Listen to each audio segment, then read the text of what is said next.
कारेनाठविषयी कृपाळू देवासे, कारेनाठविषयी कृपाळू देवासी, पोषितो जनासे एकला तो.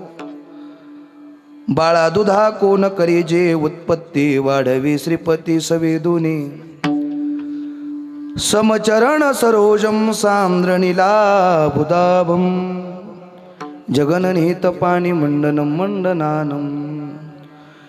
तरुण तुलसी माला कंदरम कंजनेत्रम, सदय धवलहासं विठ्ठलं चिंतयामि. महायोगपीठे तटे भीमरथ्यां, वरं पुंडरीकाय दातु मुनीन्द्रे समागत्य तिष्ठं तमानंदकंदं. परब्रह्मलिंगं भजे पांडुरंगं. पांडुरंगा करू प्रथम नमन. 1 पॉइंट सजू राहू द्या. दुसरे चरण संताचिया, त्यांच्या कृपादानी कथेचा विस्तारो.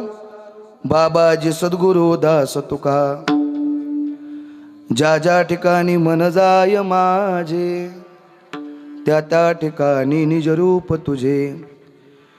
मिठे वितो मस्तक ज्या ठिकाणी, तिथे सद्गुरु तुमचे पाय दोन्ही. जिथे ज्ञान विज्ञान संजीव होते, तिथे योग विद्येश सामर्थ्ये. जिथे मानवाला मिळे मोक्ष गाथा, तुझ्या पायरीशी सदा नम्र माथा. सोनूपंथ तथा तया कुणी आवडीने मामासे बोलते. नामे शंकर शंकरा सदा समकरा, निसंग जो संगती. पुणे श्लोकीचा तो पुणे नगरीचा, मोती खरा शोभतो. ऐशा शुभ करा संतवरा, दांडे करा वंदितो. सेवेला गी सेवक झालो, सेवेला गी सेवक झालो. तुमच्या लागलो निज चरणा, तुमच्या लागलो निज चरणा. सेवेला गी सेवक झालो, सेवेला गी सेवक झालो. तुमच्या लागलो निज चरणा, तुमच्या लागलो निज चरणा.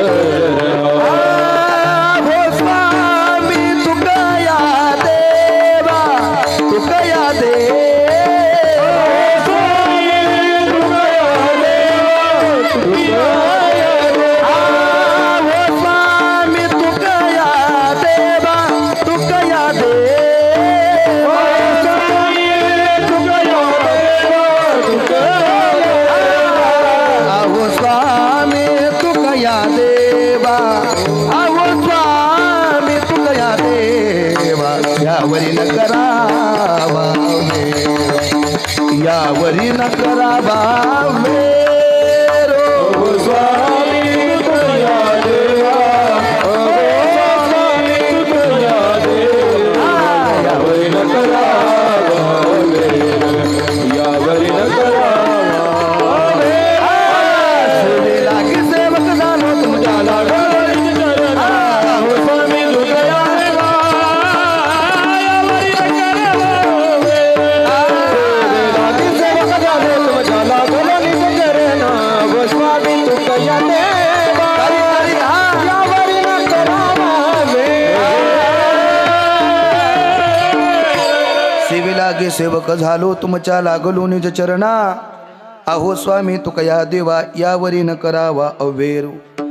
जया पूजिले आदरे पांडुरंगे, विमानस्थ केले प्रयाण प्रसंगे. तनु मानवी दिव्य रूपीच केली, न त्यागितीय दिव्य लोकासी नेली. कलावज्ञ जीवो धरार्थावतारम, कलंकांक तेजोधिकामोदि वक्त्रम. कलानिशवादापणोदारह दक्षिण, समाधिस्थ मूर्तिं भजे ज्ञानदेवो.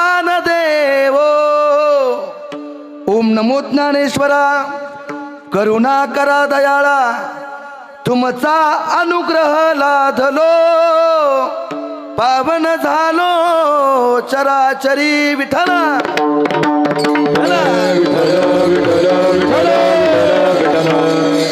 कार्यनाटविषयी कृपाळू देवासी कार्यनाटविषयी कृपाळू देवासी पोषितो जनासे कलातो बाळा दुधा कोण करी जे उत्पत्ती वाढवे श्रीपती सवेदुनी फुटती तरुवर उष्ण काळ मासी जीवन तयासी कोण घाली कारे नाट विषयी कृपाळू देवासी पोषितो जनासी एकला तो तेने तुझी काय नाही केली चिंता राहिता अनंता ठवुनी कारे नाट विषयी कृपाळू देवासी पोषितो जनासी एकला तो तुका म्हणे ज्याचे नाव विश्वंभर तुका म्हणे ज्याचे नाव विश्वंभर त्याचे निरंतर ध्यान करी कारेनाथ विषयी कृपाळू देवासी पोषितो जनासी एकला तो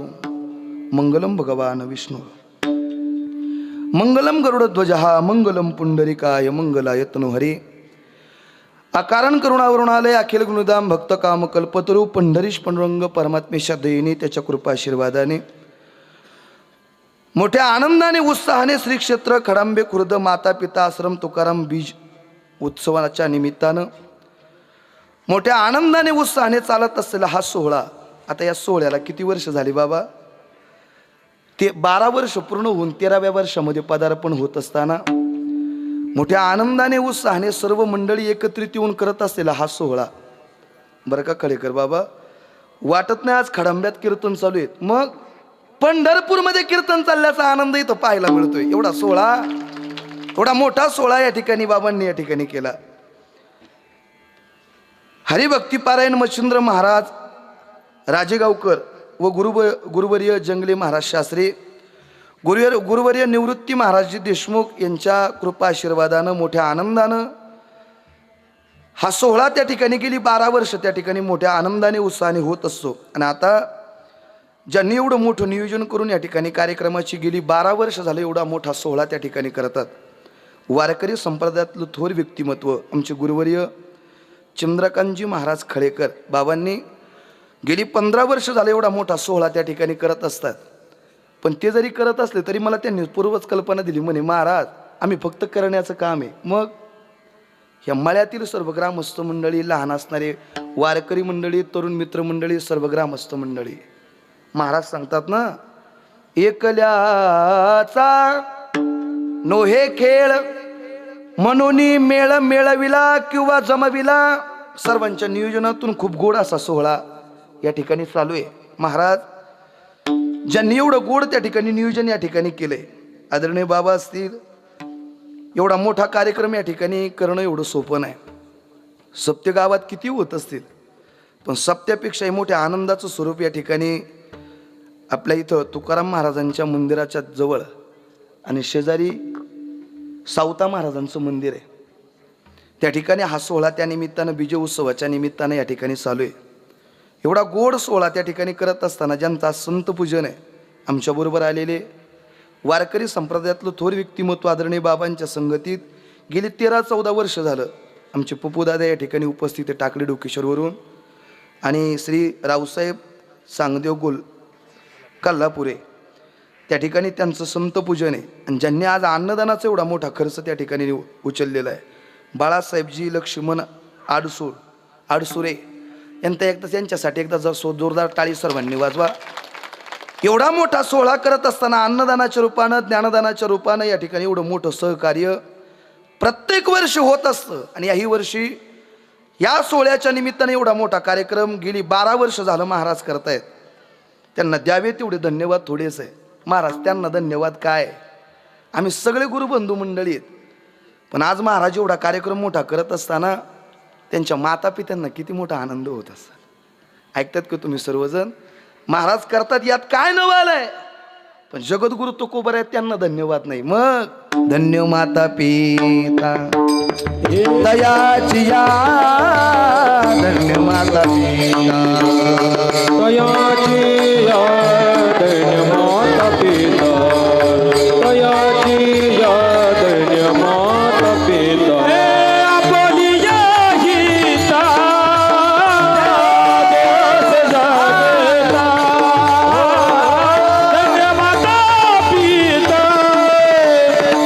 माता पिता तयाची याद माता पिता आपली गीता देश जागता धन्य माता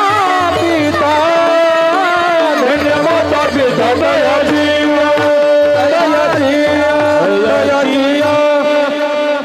किती मोठे महाराज झाले त्या ठिकाणी अवघ्या महाराष्ट्रभर ज्यांचं नाव लौकिक आहे आदरणीय आमचे गुरुबंधू गुरुवर्य महाराज कळेकरजी महाराज. पण या ठिकाणी एवढा घरासमोर एवढा भव्य दिव्य स्वरूपामध्ये सोहळा होतोय. महाराज मंडळी लई मोठ आलेत पण एवढा मोठा सोहळा करणं सोपं नाही बरं. कोण्यातरी जन्मातलं पुण्य असेल आई वडिलांचे आशीर्वाद म्हणून बाबांच्या दरबारात एवढा मोठा सोहळा त्या ठिकाणी आज संपन्न होत असताना माझ्याकडे आलेली ही कीर्तनाची सेवा आमच्या पप्पूदादांनीच फोन केला म्हणे महाराज बाबांच्याकडे आपल्याला जायचं बरं. आदरणीय महाराज भरपूर वेळा कार्यक्रमाच्या निमित्तानं आपल्या घरी येत असतात. मोठा असणारा परिचय त्यानिमित्ताने या सोहळ्याच्या निमित्तानं येता आलं. तुम्हा सर्व मायबापांच्या दर्शनाचा योग त्यानिमित्तानं घडून आला.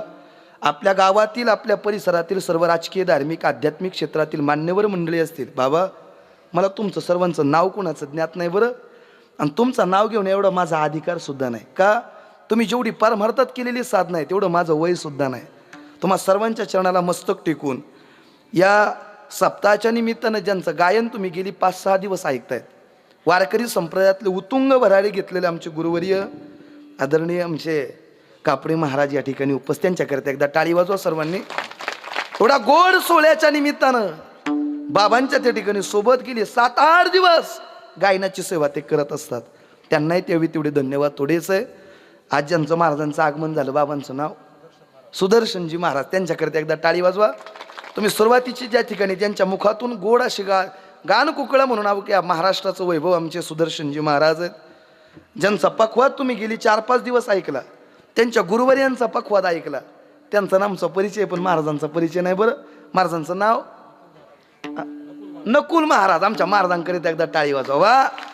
गोड त्या ठिकाणी साथ करण्याचं काम करत असतात आणि विशेष म्हणजे ह्या ताईकरिता आणि ह्या लेकरांकरिता टाळी वाजवा. तुम्ही माता भगिनी तुम्ही टाळी वाजून घ्या फक्त मग नंतर मी बाकीचं सांगतो बरं का.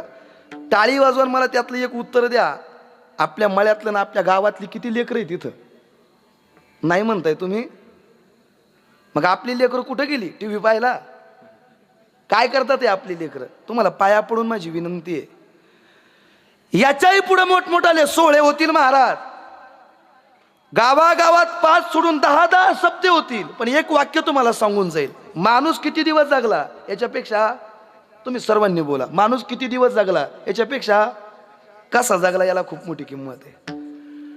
किती कोटीचा बंगला बांधून ठेवलाय महाराज त्याच्यापेक्षा त्या बंगल्यात सुख आणि समाधान किती हेही तेवढंच महत्वाचं आहे.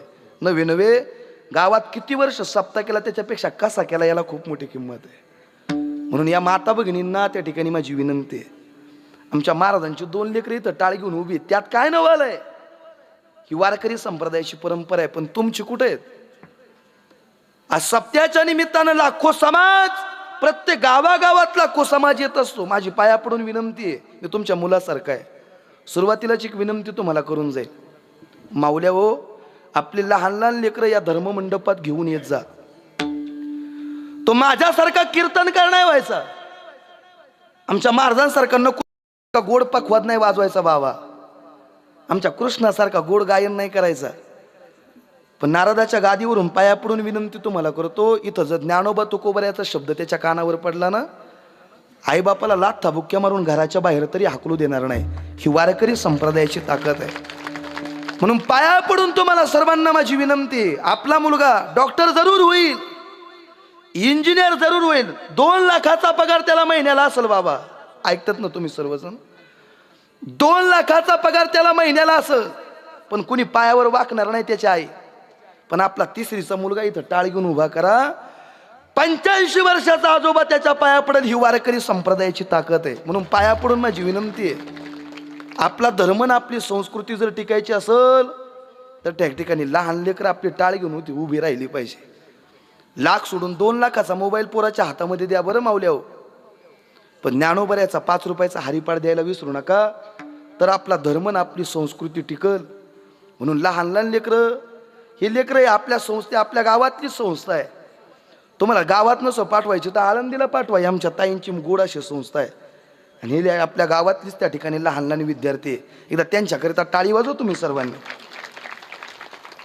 मी का पोटतिडकीनं सांगतो त्याचं कारण आहे, माझ्याकडे त्या बाबा येत असतात संस्थेवर अशी 30-40 पोरं, मी 2 घेऊन आलो, बाकीचे नाही मला आणता आले, आमची गाडी छोटी असल्यामुळं. म्हणून पाया पडून तुम्हाला सर्वांना माझी विनंती आहे, सप्ताहाच्या निमित्ताने येत असताना आपली लेकरं या धर्ममंडपामध्ये घेऊन येत जा. ज्ञानोबा तुकोबरायाचा शब्द त्याच्या कानावर पडू द्या, तर आपला धर्म आणि आपली संस्कृती टिकल. म्हणून सर्वांना माझी सुरुवातीलाच आव्हान आहे, आज या कार्यक्रमाच्या निमित्तानं ज्यांचा अभंग सेवेसाठी निवडला ते जगद्गुरु तुकोबराय आहे, आणि त्यांच्या बीज उत्सवाच्या निमित्तानं लाखो समाज देऊच्या दिशेने जाताना तो आम्हाला दिसतोय. महाराज, कोण आहे जगद्गुरु तुकोबराय असा जर कुणी प्रश्न केला तर त्याचं उत्तर एवढंच आहे, अणुपेक्षा लहान आणि आकाशापेक्षा महान असणारे तुकोबराय. रेणुया घोगडा तुका आकाशा येवला, तुका आकाशा येवला, तुका आकाशा येवला. रेणुया घोगडा तुका आकाशा येवला, तुका आकाशा येवला, तुका आकाशा येवला. तुका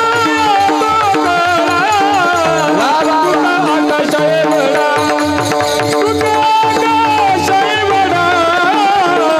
तुका आकाशा येवला.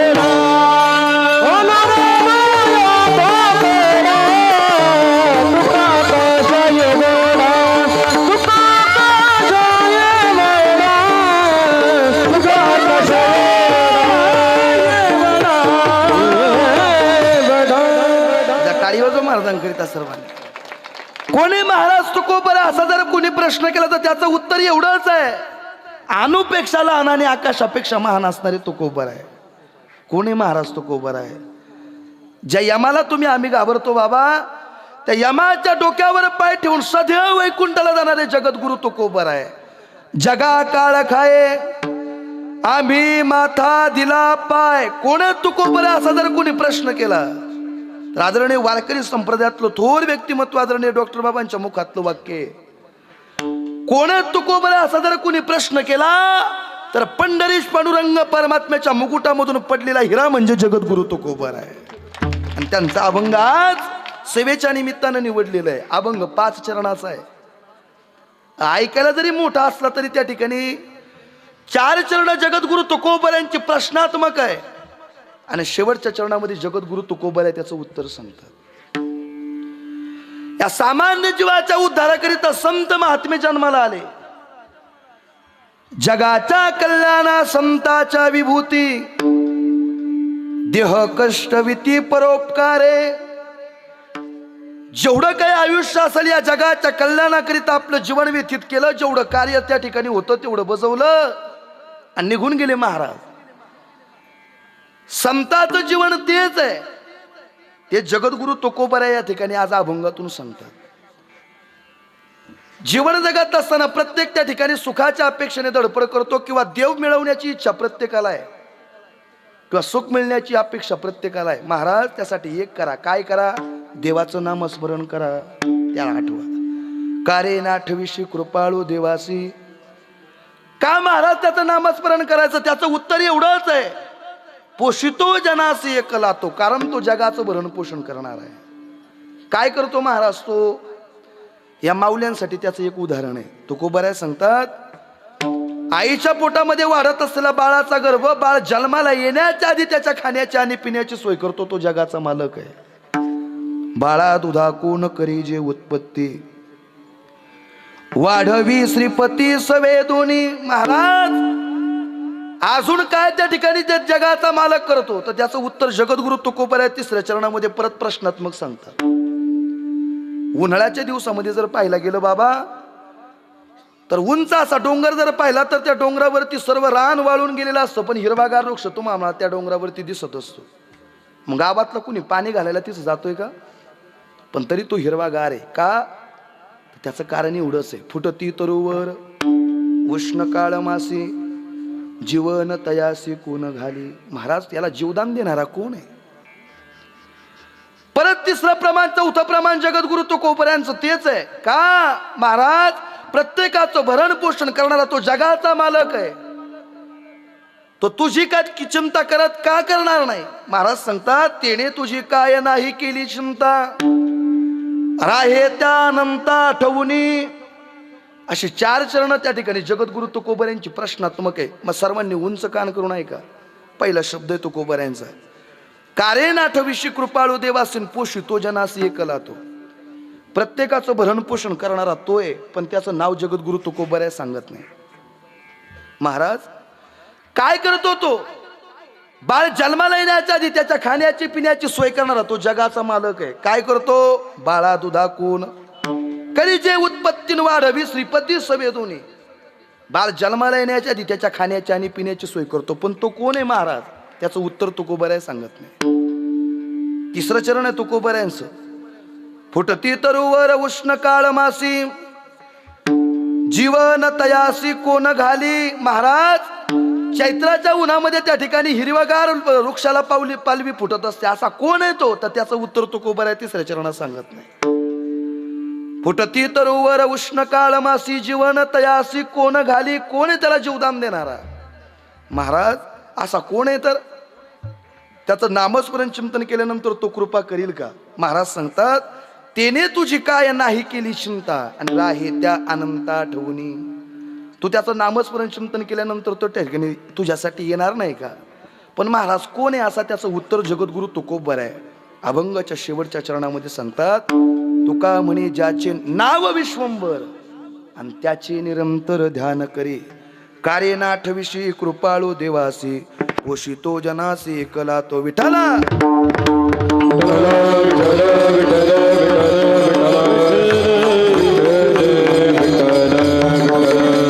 अभंग जरी 5 चरणाचा असला पण त्यातलं एकच चरण त्याच्यामध्ये त्याचा भावार्थ आहे पूर्ण. वाक्य खूप महत्वाचं आहे. महाराज जगद्गुरु तुकोबऱ्यांनी सांगावं, तुम्हा सर्वांना सुख आणि समाधान जर पाहिजे असेल तर त्याचं नामस्मरण चिंतन करा. महाराज इथं जर कुणाला विचारलं, महाराज सुख पाहिजे का?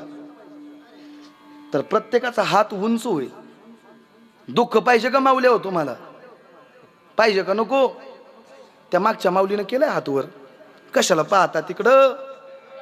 असा मंडपात शोधून तरी सापडेल का कुणी का मला दुःख पाहिजे? मज लागे दुःख व्हावे ऐसे कुणी भावे ना जीवे. महाराज असा शोधून सुद्धा कुणी सापडणार नाही का मला दुःख पाहिजे का? तर सकाळी उठल्यापासून तर संध्याकाळी झोपेपर्यंत प्रत्येक जण सर्व सुखाची आशा जन्म केला, सर्व सुखाची आशा जन्म केला. एक मुक्ती यज्ञ नाही केला, क्षण एक मुक्ती यज्ञ नाही केला. दिशा शिन पावला. दिशा शिन पावला. माया वेष्टीला जीव माझा माझे सहित नेलती कोणे, माझे सहित नेलती कोणे. हे माया वेष्टीला जीव माझा माझे सहित नेलती कोणी, सहित नेलती.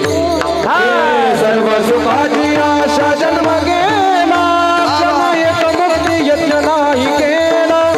इंडता दिशा क्षीण पावला, माया वेष्टीला जीव माझा. सर्व सुखाची आशा जन्म गेला, क्षण एक मुक्ती यज्ञ नाही केला. इंडता दिशा क्षीण पावला, माया वेष्टीला जीव माझा. सौता महाराज की. तुम्ही एवढा मोठ्याने गजर केला ना, तुम्हाला माझी एक विनंती आहे, तुम्ही थोडं पुढं सरकून बसता का? तुम्ही पुढं या, नाही तर मी तरी तिथं पुढं येतो. काय करताय तुम्ही? तुम्ही पुढं सरका. मग सरका माऊली हो पुढं. एवढा मोठा मंडप टाकून महाराजांनी तरी सुद्धा जागा पुरत नाही. महाराज पुढच्या वेळेस इकडे त्या ठिकाणी जागा आपल्याला पाहावं लागेल बरं मोठी. सरका सरका. ते अजून मागं बसतील मग महाराज म्हणतात ते मागं बसतील अजून. सरका पुढं सरका, जेवढं पुढं सरकता येईल तेवढं पुढं सरकून बसा बरं. अजून बरेच जण यायचे पुरुष वर्ग, तुम्ही पुढं सरका ना, इथं मध्ये कशाला खळं ठेवलंय ते घ्या, तेवढं भरून घ्या. सरका पुढं सरका. विठाला बोला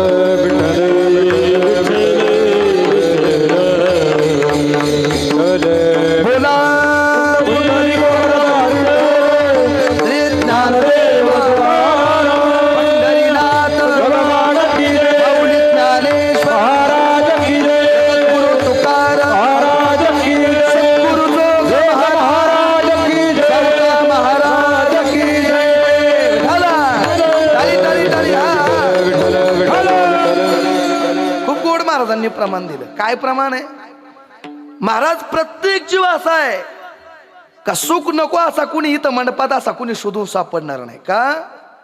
प्रत्येक जण सुखाच्या अपेक्षेने धडपड करतोय. मला आता तरी सुख मिळेल. यावर्षी कांद्याचे पैसे नाही झाले, आता डाळिंब जर लावले ना, जरा पैसे झाले तरी मग मला सुख जरा मिळेल. बंगला बांधलाय आता, पण गाडी घेतल्यानंतर तरी सुख मिळेल. प्रत्येक माणूस सुखाच्या अपेक्षेने धडपड करतोय. मला आता तरी सुख मिळेल, मग तरी सुख मिळेल. आहे का कुणी सुखी इथं? मग खाली बसलेले आहे का? तुम्ही सुखी नाही कुणी? मग सुखाकरिता तर हा धर्म मंडप आहे. सुख पाहिजे तर असं कुणी जर त्या ठिकाणी विचारलं, महाराज आहे का आपल्या गावात कुणी सुख आहे? माग बसलेले कुणी आहे काय? एखादा सदग्रस्त म्हणून म्हणे, महाराज आमच्या गावातला ना हा पोरगा लय सुखी आहे. काय सुखी आहे? याच्याकडे 40 लाखाची फॉर्च्युनर आहे फिरायला. ऐकतात ना तुम्ही सर्वजण? महाराज याच्याकडे कोट्यावधीचा बंगला आहे. महाराज बापानं कोट्यावधी रुपयाची प्रॉपर्टी कमवून ठेवली, याला काहीच करायची गरज नाही. आमच्या गावातला एकमेव सुखी समाधानी. या कलियुगात तरी सुखाची व्याख्या ती नाही ज्याच्याकडे पैसा, सत्ता, संपत्ती किंवा धन दौलत आहे. मग सुखी त्याचं उत्तर एवढंच आहे, या कलियुगात तरी ज्याच्याकडे पैसा, सत्ता, संपत्ती किंवा धन दौलत आहे तो माणूस सुखी नाही. मग ज्याचं शरीर आणि ज्याचं आरोग्य निरोगी, तो कलियुगातला एकमेव श्रीमंत व्यक्ती आहे. एक वाक्य तुम्हाला सर्वांना महत्वाचं आहे. सुख आणि समाधान जर पाहिजे असेल तर याच देहाने एक करा. काय? काळ सारावा चिंतने, एकांतवासी गंगा स्नाने, देवाच्या पूजने, प्रदक्षिणा तुळशीच्या. महाराज काय करा? अखंड देवाचं नामस्मरण चिंतन करा. पण आज लोक चिंतन नाही करत, चिंता करतात. का? माझ्या मुलाचं कसं होईल, माझा नातू काय खाईल? तुझा नातू गुलाबजामच करून खाईल, फक्त तू जाण्याची गरज आहे.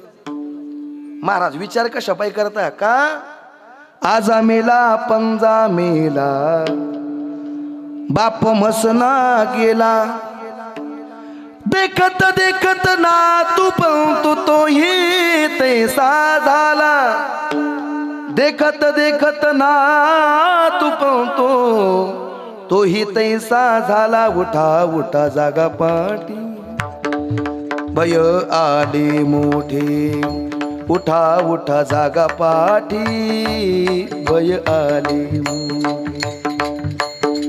इथून मागचे गेले तर त्या ठिकाणी आपणही जाणार आहे महाराज. पण सुख मिळालंय का? महाराज कसलं सुख आहे ते बरं आहे, मग सुख नाही का? माग बसलेले सुख आहे का? नाही आहे ना महाराज. मग सुख आहे तर ते सुख कुठे आहे असा जर कुणी प्रश्न केला तर सुख आहेच आहे महाराज. कुठं? त्याच्या चरणाजवळ सुख आहे. सुख एक हेची ठाई, वा वा वा. सुख वाटे हेची ठाई,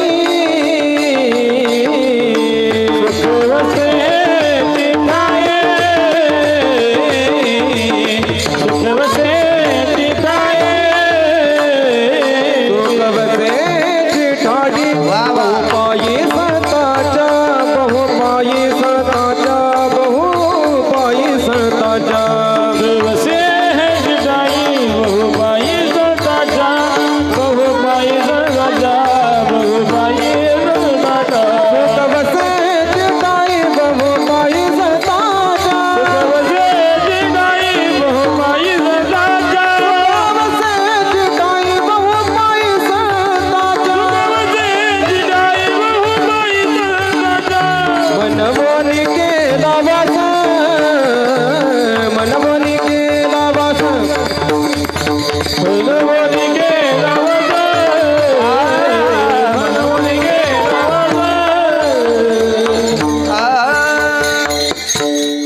खूप गोड प्रमाण दिलं महाराज. सुख नाही का? सुख आहेच. एक संतांच्या चरणाजवळ सुख आहे आणि दोन देवाच्या चरणाजवळ सुख आहे. तुझे पायी सुख सर्व आहे. संत समागमे नित्य धुनावे तुझ्या नामे सफळ दहन होती करणे सर्व काळ प्रेमे डुलत. वा वा वा, एकदा टाळी वाजवा त्यांच्याकडे. सुखाने काय होते तर त्याचं उत्तर एवढंच, अखंड देवाचं नामस्मरण चिंतन झाल्यानंतर आपला देह राहत नाही, मग अखंड भगवान परमात्म्याच्या नामस्मरणामध्ये डुलतो महाराज. मग सुख पाहिजे ना तर त्याच्या चरणाजवळ यावं लागेल. कोणाच्या? गेली 12 वर्ष झालं तुम्ही या धर्ममंडपात येत आहे, पण गेल्यानंतर तुम्हाला त्याच्या चरणाजवळ सुख मिळालंय का? मिळालं का महाराज? कसं मिळत? तिथं जाण्याकरिता एक लागतंय काय? तुमचा पैसा, सत्ता, संपत्ती नको. मग तुका म्हणे मुख्य पाहिजे हा भाव, भावापाशी देव शीघ्र उभा किंवा थोर प्रेमाचा भुकेला. शुद्ध सात्विक अंतकरण जर असेल तर जगाचा मालक आपल्यावर कृपा करील. घ्या महाराज उदाहरण. सकाळची वेळ आहे, समर्थ रामदास स्वामी भिक्षा मागण्याकरिता निघाले. प्रत्येकाच्या घरासमोर जात होते आणि आवाज द्यायचे, ओम भवती भिक्षाम दे. आवाज दिल्याबरोबर घरातली माणसं पंच पक्वान्नाचं ताट वाढण्याकरिता समर्थ रामदास स्वामींच्या पुढे येत होती. ऐकतात ना तुम्ही सर्वजण? आल्याबरोबर समर्थ रामदास स्वामींना वाढायचे.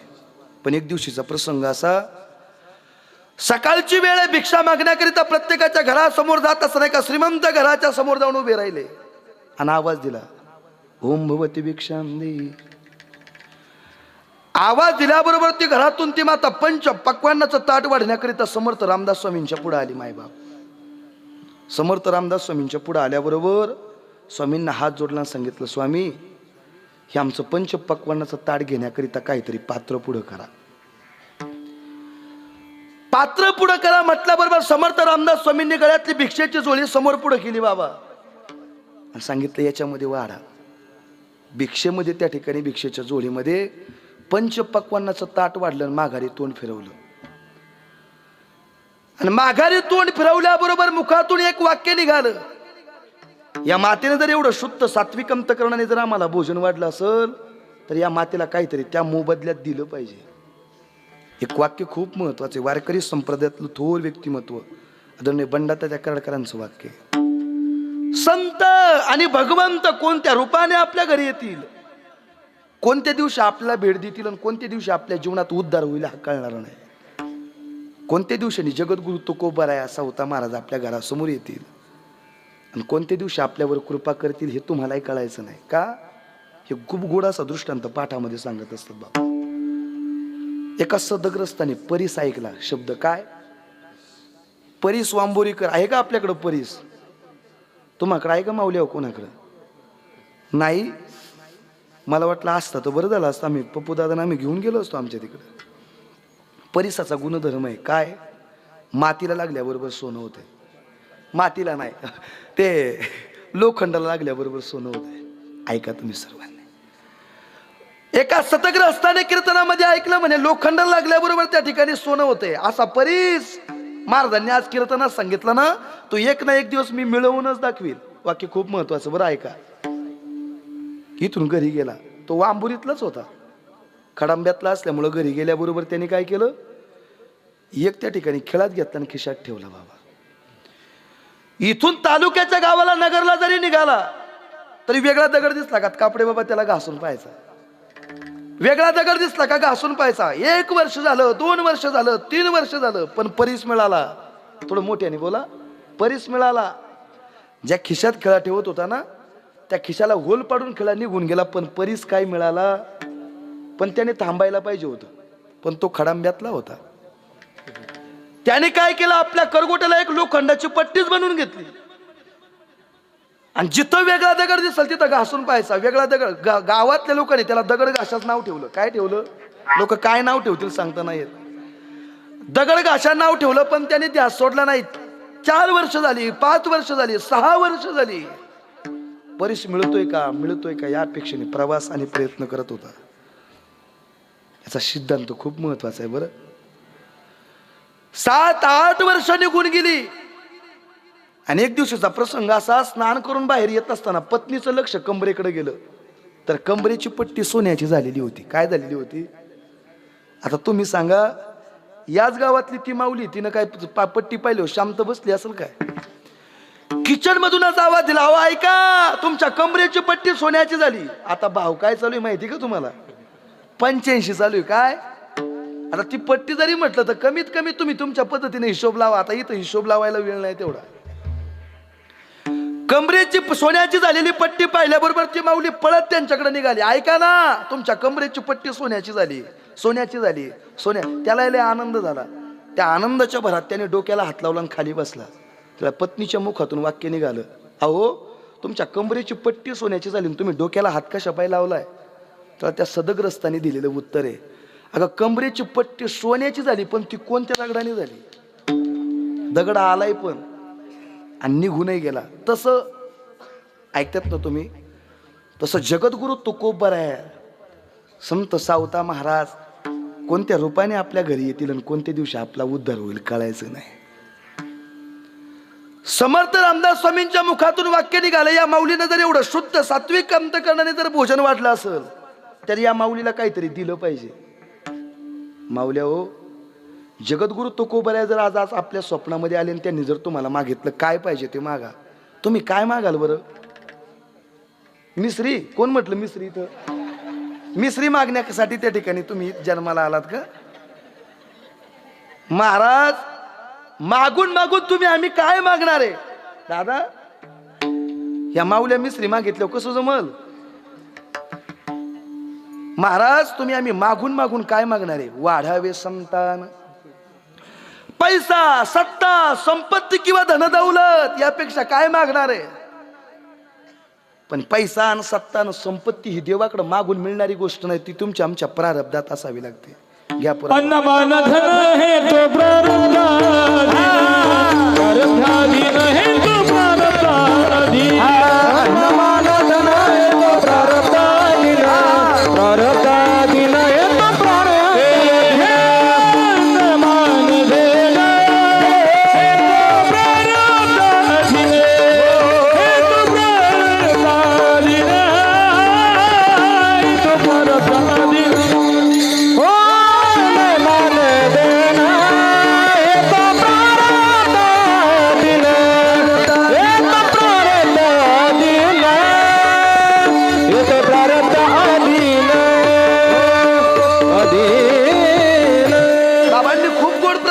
काय? अन्नमान धन हे तो प्रारब्धाधीन किंवा प्रारब्धीशी जोडे धन, प्रारब्धीशी वाढे मान.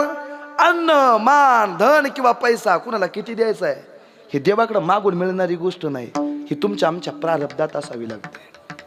महाराज, तर समर्थ रामदास स्वामींच्या मुखातून वाक्य निघालं, ही माऊली मागून मागून काय मागाल? सामान्य घरातली माऊली पैसा, सत्ता, संपत्ती किंवा धनदौलत यापेक्षा काय मागणार आहे? तर समर्थ रामदास स्वामींच्या मुखातून वाक्य निघालं, माऊली काय पाहिजे ते मागा, तुम्ही आम्ही देण्यासाठी तयार आहे. तर त्या माऊलीच्या मुखातून वाक्य निघालं, स्वामी जे आम्ही मागू ते तुम्ही द्याल का? होकार दिल्याबरोबर समर्थ रामदास स्वामींनी म्हणावं, काय पाहिजे ते मागा, आम्ही देण्यासाठी तयार आहे. त्या क्षणाला त्या माऊलीच्या मुखातून वाक्य निघालं, स्वामी तुम्हाला जर मला द्यायचंच असेल तर एक द्या. काय? तुमच्यावर प्रभू रामचंद्रांनी कृपा केली, त्यांनी दर्शन तुम्हाला दिले. तुम्हाला जर द्यायचंच असेल तर प्रभू रामचंद्रांचं दर्शन घडवून द्या, बाकी दुसरं काहीच नको. मायबाप, सामान्य घरातली माता होती, देवाचं त्या ठिकाणी दर्शन घडवून देणं सोपं आहे का? समर्थ रामदास स्वामींना दरदरून घामच आला, पण संत आहेत. मुखातून एक वाक्य बाहेर पडलं, म्हणे उद्या सकाळी तुमच्या घरासमोर भिक्षा मागण्याकरिता येऊ आणि त्या क्षणाला तुम्हाला प्रभू रामचंद्रांचं दर्शन घडवून देऊ. आता नाही, मग उद्या. माघारी तोंड केलं, मुखातून नामस्मरण चिंतन बाहेर पडू लागलं. काय? श्रीराम जय राम जय जय राम, श्रीराम जय राम जय जय राम. टाळी वाजवा सर्वांनी, करा उंच हात करा सर्वांनी, टाळी वाजवा. श्रीराम जय राम जय जय राम, श्रीराम जय राम जय जय राम.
नामस्मरण चिंतन चालू होतं. समर्थ रामदास स्वामी पर्णकुटीवरती जाऊन पोहोचले.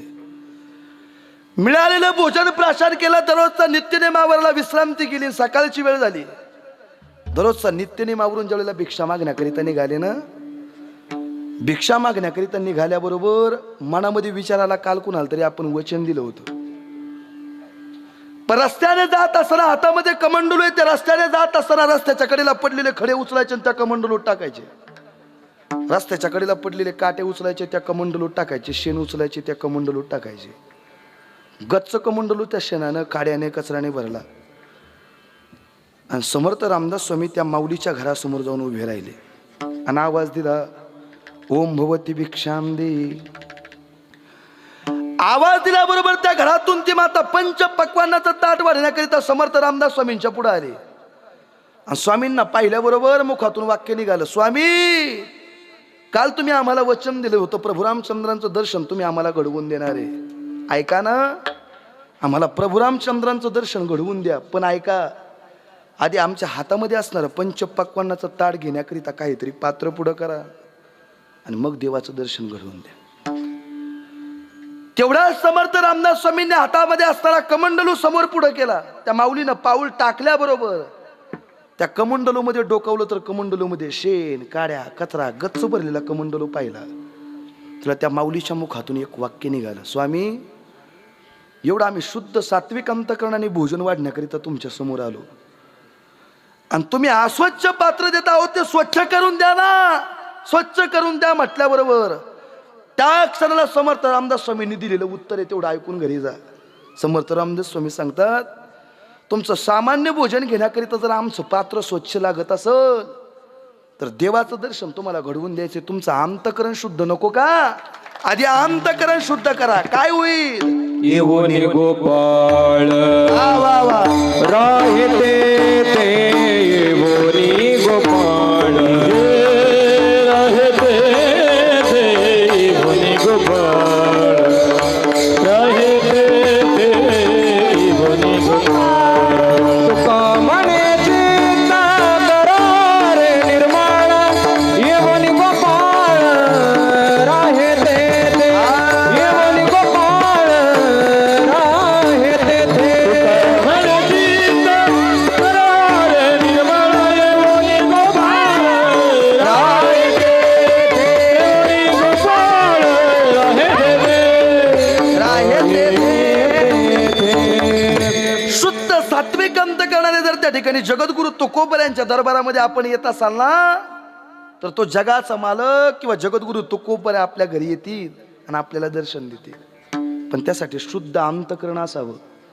पण आज कलियुगात तेच नाही राहिलं बरं. मी आपल्या गावातलं नाही सांगत, लोक जेवढी स्वतःच्या दुःखाने दुःखी नाही ना, तेवढी दुसऱ्याच्या सुखाने दुःखी आहेत. फक्त आपल्या गावातली सोडून सांगतो. आता उद्या महाराजालाच भेटतील म्हणे, महाराज कोण बाबा आणला होता, असं नको कोणी व्हायला. पण आज कलियुगात तरी जेवढे लोक स्वतःच्या दुःखाने दुःखी नाही, तेवढी दुसऱ्याच्या सुखाने दुःखी आहेत. दुसऱ्याचा पाया चालू झाला त्याच्या पोटात बांब गोळाच उठतो. एवढा मोठा सोहळा झाला तर काही लोक म्हणत असतील, या महाराजांनी ना त्या ठिकाणी एवढा मोठा सोहळा करतोय, कसा होतोय पाहतोच, अशी म्हणणारी लोक असतील. पण आपल्या इथं नाही, आमच्या तिकडे सांगतो. ऐका सर्वांनी, महाराज जेवढं आपल्या प्रारब्धात आहे तेवढं आपल्याला मिळणारच आहे. पण मिळवत असताना शुद्ध सात्विक अंतकरणाने त्या ठिकाणी मिळवलं पाहिजे. काही लोक गोरगरिबाचं धन लुटून कोट्याधीश झालेले तुम्ही आम्ही पाहताय. पण एक ना एक दिवस त्यांचं संपलं ना, महाराज म्हणतात ना, मग तया पुण्याची पाऊटी सरे, सभेची इंद्रपणाची उटी उतरे आणि येऊ लागती माघारी मृत्यू लोका. त्याला माघारी शेवावं लागतंय. त्यासाठी एक करा, जोडून या धन उत्तम व्यवहारे उदास विचारे वेच करी, सात्विक आणि शुद्ध अंतकरणाने नामस्मरण चिंतन करा. महाराज चांगल्या मार्गाने पैसा कमवा. काही लोक सहज म्हणतील, महाराज नाही चांगल्या 2 नंबरने 3 नंबर 5 नंबरने नाही 10 नंबरने कमवा. पण आदरणीय बंडात त्या कडकरांचं वाक्य होतं, फ्रूटवाले धर्मशाळेमध्ये आम्ही कीर्तनला असताना, बाबा त्यांनी त्या ठिकाणी 1000-2000 समाज होता. त्यांचं वाक्य असं होतं, लोकांनी 4 नंबरने पैसा कमवू नाही तर 10 नंबरने कमवू द्या, ज्याचं त्याचं प्रारब्ध आहे. पण त्यातला चतकोर हिस्सा देवाकरिता किंवा धर्माकरिता जर नाही खर्च केला तर तो एक डॉक्टरच्या रूपाने तरी जाईल, नाहीतर कोर्ट कचेरीच्या माध्यमातून तरी जाईल. मग डॉक्टरच्या आणि कोर्ट कचेरीच्या माध्यमातून जाऊ नये असं वाटत असेल तर तुकोबऱ्यांचा मोठा सोहळा प्रत्येक वर्षी होत असतो. 1 रुपया का होईना याच्यासाठी दान द्या. महाराज ते देत असताना शुद्ध सात्विक अंतकरण दिलंच पाहिजे. आधी आपण दिल्याशिवाय मिळू शकत नाही. वाक्य खूप महत्वाचं आहे बरं. आपण दिल्याशिवाय कोणतीच गोष्ट आपल्याला मिळू शकत नाही. सर्वांना प्रसंग माहितीये, माता द्रौपदीनं दिलं होतं. सर्वांना माहिती, माता द्रौपदी करिता जगाचा मालक आला होता, वस्त्र नाही झाला. मग वस्त्र हरण कैसे झाली माऊली. जगाचा मालक वस्त्र झाला होता हे सर्वांना माहिती आहे.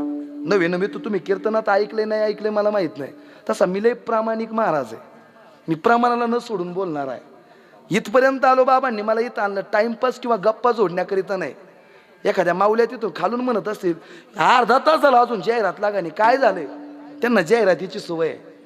पण जाहिरात टीव्ही मध्ये लागत असते बरं माऊल्या हो. जाहिरातीकरिता कीर्तन आणि प्रवचन नाही. एवढा मोठा सोहळा बाबा गेली 12 वर्ष करतायत. टाइमपास करण्याकरिता प्रत्येकाच्या घरात 1 सोडून 2 लाखाची टीव्ही आहे. टाइमपास करण्याकरिता प्रत्येकाच्या घरात किंवा हातात 5 सोडून 10 हजाराचे मोबाईल आहेत. टाइमपास करण्याकरिता कीर्तन आणि प्रवचन नाही. लक्ष देऊन ऐका. जेणेकरू ती मूर्ती टसावी अंतरी श्रीहरीची, ऐसे कीर्तन मर्यादा हे संताच्या घरची. द्यावं लागत असतं आधी. जगाचा मालक वस्त्र झाला होता, पण त्याच्या मागचं कारण 1 मिनिटामध्ये सांगतो पुढे जातो. दुर्वास ऋषी ज्या वेळेला स्नानाकरिता गेले, स्नान करत असताना अंग घासत असताना लज्जास्थानाची लंगोटी निसटली आणि वेगवान पाण्याच्या प्रवाहाबरोबर वाहून गेली. ऐका सर्वांनी, गंगेच्या वेगवान पाण्याच्या प्रवाहाबरोबर वाहून गेल्याबरोबर 10 मिनिटं झालं, 15 मिनिटं झालं, 20 मिनिटं झालं, आमचे गुरुजी पाण्यामध्ये उभे आहेत. माता द्रौपदी वरच्या साईडला स्नान करत होत्या. अर्धा तास झालं माझे गुरुजी कमरे एवढ्या पाण्यामध्ये उभे. काय झालं असं माता द्रौपदीने जाणलं. ऐकतात ना तुम्ही सर्वजण. माता द्रौपदीने जाणल्याबरोबर मनामध्ये विचार आला, आमच्या गुरुजींचा जर नाही प्राण वाचवला तर आमच्या गुरुजींचा आज प्राण वाचणार नाही. अर्धा तास झालं कमरे एवढ्या पाण्यामध्ये उभे आहेत. मग डोक्यावरचा पदर खाली घेतला. डोक्यावरचा पदर खाली घेताना एक पट्टी पडली आणि पाण्यामध्ये सोडली. महाराज जिचा पती जिवंत आहे, ज्या माऊलीचं कुंकू जिवंत आहे, त्या माऊलीनं कधी पदराकडून साडी नाही पाडायची. ऐकतात का तुम्ही. पण माता द्रौपदीने विचार न करता आता का पाडली त्याचं उदाहरणही भरपूर मोठे आहेत, पण 1 मिनिटच सांगतून पुढे जातो. श्रीकृष्ण भगवान परमात्मा सकाळची वेळ द्रौपदीकडे गेल्यानंतर काहीतरी मला खायला पाहिजे, सर्वांना ज्ञात आहे. 1 मिनिटच सांगतो. सुभद्रेच्या घरासमोर गेल्याबरोबर सुभद्रेला आवाज दिला, ताई मला काहीतरी खायला पाहिजे, मला खूप भूक लागली ग. असं म्हटल्याबरोबर सकाळची वेळ, दादा अरे अजून मी आंघोळ नाही केली, काहीच नाही आवरलं, तुला खायला एवढं सकाळीच कुठून देऊ. तिथं किचनवर फळ आहे म्हणे, तुझ्या हाताने कापून खा. फक्त भाव सांगतो बरं, जगाच्या मालकाला खायचे नव्हते. मग सफरचंद हातामध्ये घेतलं, बोट कापून घेतलं, बहिणीला आवाज दिला, ताई अगं माझं बोट कापलं म्हणे, त्याला काहीतरी बांधण्याकरिता दे. आता जगाचा मालक आहे, त्याची बहीण म्हटल्यावर तिच्या का कमी साड्या आहे का. आता तुमच्याकडे किती या सांगायला काय, त्यात जिनतीचा विचार करून घ्या. देवाची बहीण आहे, किती साड्या असतील पण चिंधी सापडली नाही. जगाचा मालक निघाला ना. द्रौपदीच्या घरासमोर सकाळची वेळ आहे. द्रौपदी माता त्या ठिकाणी पूजन करत असताना भावाला येताना पाहिलं. जसा भाऊ जवळ येत होता तसं बहिणीची दृष्टी भावाकडे होती. मग भावाच्या बोटाचं रक्त गळताना पाहिलं द्रौपदीनं. हातातलं ताट खाली जमिनीवर सोडलं आणि भावाकडे पळत निघाली. जवळ गेल्याबरोबर भावाला पाहिलं, बोट रक्तात गळतंय. घरात जाणार कधी, चिंधी सापडून आणणार कधी, मग माझ्या दादाच्या बोटाला बांधणार कधी. एवढा बाजूला विरोध सहन नाही झाला. डोक्यावरचा पदर खाली घेताना फाडण्याकरिता लागल्याबरोबर जगाच्या मालकाने प्रश्न केला, द्रौपदी तुला माहिती का, जोपर्यंत कपाळाचं कुंकू जिवंत आहे तोपर्यंत कधी सुवासिनी माऊलीनं पदराकडून साडी फाडायची नाही. तुला द्रौपदीने दिलेलं उत्तर आहे, दादा माझा पती किती दिवस जिवंत ठेवायचा हे तुझ्या हातात आहे. मग पाडल्याने काय झालं, वाक्य खूप महत्वाचं. आणि तोच प्रसंग विचार न करता डोक्यावरचा पदर खाली घेतला, माता द्रौपदीनं साडी फाडली, पाण्यामध्ये टाकली. बाबा दुर्वास ऋषींच्या हाताला ती पट्टी लागत नव्हती. 5 मिनिटं झालं, 10 मिनिटं झालं, अर्धी नग्न होण्याची वेळ आली द्रौपदीकडे. देवाला प्रार्थना केली, देवा एवढी जर पट्टी माझ्या गुरुजींच्या हाताला लागली नाही तर त्यांचा प्राण वाचणार नाही. देवाला प्रार्थना केल्याबरोबर दुर्वास ऋषींनी ते अलगद पत्ती झेलडीला स्थानाला लावली आणि बाहेर आले. सर्व वाद त्या ठिकाणी लोक दर्शनाकरिता येऊ लागली. दुर्वास ऋषींच्या दर्शन करत येत असताना माता द्रौपदी दर्शनाकरिता आली. आणि द्रौपदी दर्शनाकरिता आल्याबरोबर दुर्वास ऋषींच्या मुखातून निघालेलं वाक्य, द्रौपदी आज तू माझी लाज राखली. ऐकतात ना तुम्ही सर्वजण? द्रौपदी आज तू माझी लाज राखली, पण ज्यावेळेला तुझ्यावर प्रसंग येईल ना तेव्हा जगाचा मालक तुझ्या आनंद पटीने लाज राखील. का? आधी दिलं होतं, मग जगाचा मालकाने वस्त्र पुरवलं. एवढं लक्षात असू दे. मग आपल्याकडे देण्याकरिता पैसा, सत्ता, संपत्ती नको देवाला, मग शुद्ध सात्विक अंतःकरणाचा भाव पाहिजे. देवाने एवढं सुंदर तुम्ही आम्हाला शरीर दिलंय ना महाराज. काय दिलंय? दिले इंद्रिय हातपाय काम, डोळे मुख बोलाया वचन, जेने तू जोडशी नारायण, नासे जीवपण भवरोग. महाराज हात दिलेत, पाय दिलेत. कधीतरी पंढरपूरच्या वारीला गेलो पाहिजे ना, पाय दिलेत म्हणून. तुम्ही जाता का पंढरपूरला? कोण कोण गेला? हात वर करा बरं माऊल्या हो. तुम्ही पंढरपूरला कोण कोण गेले? करा, हात वर करा. काय घाबरू नका, उंच हात करा. अयो लई संख्या कमी मला वाटतंय. करा ना, उंच हात करा तुम्ही सर्वांनी. सप्ताह झाल्याबरोबर बाबा ना मिठी करा वर हात तुम्ही सर्वांनी. करा तुम्ही सर्वांनी बिंदास हात वर करा. या मधल्या माऊल्या पंढरपूरला गेल्याच नाही का तुम्ही अजून? इथं मध्ये नाही गेले का तुम्ही? तुम्ही गेला नसणार तर जाण्याच्या आधी एकदा जाऊन यावर पंढरपूरला. जरा अवघड बोललो का मी? तुम्ही गेला नसाल तर जाण्याच्या आधी एकदा पंढरपूरला जाऊन या. का? पंढरपूरला याच्याकरिता जायचंय. जाण्याच्या आधी म्हणजे पंढरपूरला जाण्याच्या आधी पंढरपूरला जाऊन या असं मला म्हणायचं. बरं तुम्ही वाईट विचार नका करू काहीतरी. महाराज का पंढरपूरला जायला तुम्ही सांगितलं? आपल्या जीवनाचं, माणूस म्हणून जन्माला इथं आला ना, आपल्या जीवनाचं सार्थक तेव्हाच आहे. केव्हा? तुका म्हणे जन्म आल्याचे सार्थक, विठ्ठलची एक देखलिया. ज्या दिवशी आपण पंढरपूरला जाऊ त्याच दिवशी आपल्या जीवनाचं सार्थक आहे. नाही तर आयुष्यभर एखादा सहज म्हणल महाराज तिकडं कुंभ मेळ्याला गेल्यावर नाही जमणार का? तो कुंभ मेळ्याला जाणार तर मथुरेला जाणार तर कुठं जायचं तिथं जा, पण पंढरपूरला जाच. काय असं पंढरपूरला असं जर कोणी प्रश्न केला तर त्याचं उत्तर एवढंच आहे पप्पू महाराज, पप्पू शेठ, त्याचं उत्तर एवढंच आहे. काय तिथं पंढरपूरला? दिनाचा सोयरा हा पांडुरंग, दिनाचा सोयरा पांडुरंग, दिनाचा सोयरा पांडुरंग, दिनाचा सोयरा.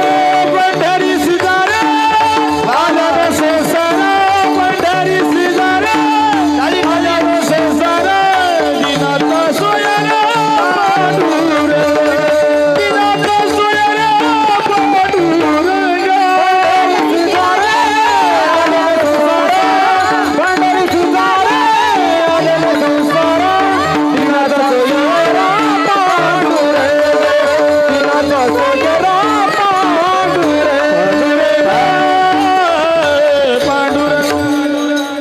ऐकलं का तुम्ही? काय आहे तिथं? जगाचा मालक आहे पंढरपूरला महाराज, म्हणून पंढरपूरला जायचंय. अजून काय आहे तिथं? तुम्ही बाकीच्या तीर्थक्षेत्राच्या ठिकाणी जात असाल, पण अवघीच तीर्थे घडली एक वेळा, चंद्रभागा डोळा देखलिया. महाराज डोळ्याने चंद्रभागेचं जरी दर्शन घेतलं तर सगळ्या तीर्थांना गेल्याचं पुण्य एकटं पंढरपूरला गेल्यानंतर आहे. म्हणून पंढरपूरला जा, ते पण जाण्याच्या आधी जा बर का महाराज. काय महाराज तिथं असा जर कोणी प्रश्न केला तर जगाचा मालक आहे, ज्यानं ही सृष्टी निर्माण केली ना तो जगाचा मालक पंढरपूरला आहे. कारण त्याच्या सत्तेशिवाय आपण बोलू शकत नाही. का? चाले हे शरीर कोणाची सत्ते, कोण बोलवी ते हरिवीन. काय करतो महाराज? देखवी ऐकवी एक नारायण. माऊल्या हो, आता इथं कीर्तन संपलं, इथं त्या ठिकाणी गुलाबजामचा बेत आहे आज. काय? तुम्ही फक्त हा म्हणा. आज इथं जेवण झालं, संध्याकाळी घरी जाऊन झोपल्याबरोबर झोपण्याचं काम कोणाचं आहे? तुम्ही सर्वांनी बोला. तुमची संख्या जास्त आहे बरं. झोपायचं काम तुमचं आहे, पण सकाळी तुम्हाला तुमचा पती उठवतो का मुलं उठवतात? पती. या जगाच्या मालकानं जर बटन बंद केलं तर अख्खं गाव जरी आलं आणि आम्ही महाराज मंडळी सगळे आलो तरी तुम्हाला उठता नाही येणार. कारण महाराज सांगतात त्याच्या सत्तेशिवाय म्या बोलविल्या वेद बोले, म्या चालविल्या सूर्य चाले, म्या हलविल्या प्राणो हले, जो जगात ते चालिता महाराज. तुझी या सत्तेने वेदासी बोलले, तुझी या सत्तेने वेदासी बोलले, सत्तेने वेदासी बोलले, तुझी या सत्तेने वेदासी बोलले. ओ सूर्यासी चालने तुझिया पडे, सूर्यासी चालने तुझिया पडे, सूर्यासी चालने तुझिया पडे, सूर्यासी चालने तुझिया पडे. ऐसा तो समर्थ ब्रह्मांडाचा धनी, वा वा वा. ऐसा तो समर्थ ब्रह्मांडाचा धनी, ऐसा तो समर्थ ब्रह्मांडाचा धनी, ऐसा तो समर्थ ब्रह्मांडाचा धनी. कोण आहे महाराज तू? त्याचं उत्तर महाराजांनी दिलं. ऐसा तो समर्थ ब्रह्मांडाचा धनी, सगळ्यांना बोलवणारा आणि चालवणारा तो जगाचा मालक आहे महाराज. मग जगद्गुरु तू कोबर आहे सांगता, सर्वांना बोलवणारा तो आहे, मग चालवणारा तोय. मग तू त्याचं नामस्मरण चिंतन का करत नाही? अभंगाचं करीनाठवीसी कृपाळू देवासी, जय हो. करीनाठवीसी कृपाळू देवासी, करीनाठवीसी कृपाळू देवासी, करीनाठवीसी कृपाळू देवासी, करीनाठवीसी ताली वाजवा सर्वांनी, ताली वाजवा. देवासी, हरे नाटवीसी कृपाळू देवासी, हरे नाटवीसी कृपाळू देवासी, हरे नाटवीसी कृपाळू देवासी. पोषितो जगासी एकला तो, वा वा. पोषितो जगासी एकला तो, पोषितो जगासी एकला तो, पोषितो जगासी एकला तो, पोषितो जगासी एकला तो, पोषितो जगासी एकला तो, एकला तो. करीनाठवीसी कृपाळू देवासी, हरे नाटवीसी कृपाळू देवासी, पोषितो जगासी एकला तो, पोषितो जगासी एकला तो. करीनाठवीसी कृपाळू देवासी, करीनाठवीसी कृपाळू देवासी, करीनाठवीसी कृपाळू देवासी, पोषितो जगासी एकला तो, वा वा वा. पोषितो जगासी एकला तो. हे करीनाठवीसी कृपाळू देवासी, पोषितो जगासी एकला तो, पोषितो जगासी एकला तो. जगद्गुरु तुकाराम महाराज की अभंगाच्या पहिल्या चरणामध्ये महाराज सांगतात तो बोलवणारा तोच आहे आणि चालवणारा तोच आहे. मग तू त्याचं नामस्मरण चिंतन का करत नाही?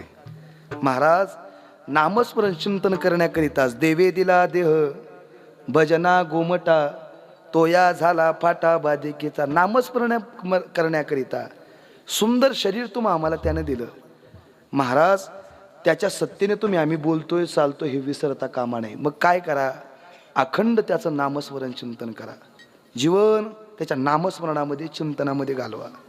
महाराज असं किती नामस्मरण करायचं? एक वारकरी संप्रदायातलं थोर व्यक्तिमत्व धुंडा महाराज, बरं बाबा, फक्त श्रद्धा पाहिजे त्याच्यावर. सकाळी उठल्याबरोबर ज्ञानेश्वरी सांगण्याकरिता व्यासपीठावर बसत होते. देगलूरकर महाराजांच्या मुखातलं एवढं वाक्य तुम्ही ऐका, आपण निरोपाच्या दिशेने जाऊ. महाराज ज्ञानेश्वरी सांगण्याकरिता वारकरी संप्रदायातलं थोर व्यक्तिमत्व ढुंडा महाराज त्या ठिकाणी बसत होते. ज्ञानेश्वरी सांगत असताना हजारो जनसमुदाय दुंडा महाराजांसमोर पोतो टाकून ज्ञानेश्वरी ऐकण्याकरिता बसत होते. फक्त श्रद्धा पाहिजे बरं माऊल्या. शेवटच्या श्वासापर्यंत ज्ञानेश्वरीवरचं प्रेम बाजूला जाऊ दिलं नाही महाराज. किती ज्ञानोबाऱ्यांवरती श्रद्धा आहे. एवढी श्रद्धा आपली पाहिजे तुकोबाऱ्यांवरती, ज्ञानोबाऱ्यांवरती.